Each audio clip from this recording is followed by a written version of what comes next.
మనం అన్నిటికంటే ముఖ్యంగా ప్రతిదినము దేవునికి కృతజ్ఞతాస్తుతులు ఎందుకు చెప్పాలి, ఎందుకు దేవుని నామాన్ని సన్నుతించాలి, మహిమపరచాలి అంటే ఆయన ప్రతి దినము మనల్ని క్షమిస్తున్నాడు, మన దోషాలన్నిటినీ పరిహరిస్తున్నాడు అనేది కీలకమైన అంశం.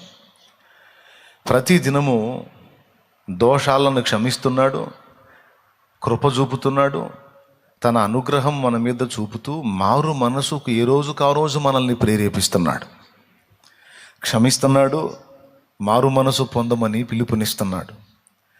క్షమిస్తున్నాడు, కనీసం ఈ రోజన్నా మారు మనసుకు తీర్మానం చేయి, కనీసం ఇకనన్నా మారు మనసు పొందు, కనీసం ఇకనన్నా దిద్దుకో, కనీసం ఇకనన్నా సరి చేసుకో, కనీసం ఇకనన్నా హృదయం అంతటితో నా వైపు తిరుగు, ఇకనైనా పూర్ణ హృదయంతో నన్ను వెంబడించు అని ఆయన ఒకటి క్షమిస్తున్నాడు, దోషాలను పరిహరిస్తున్నాడు.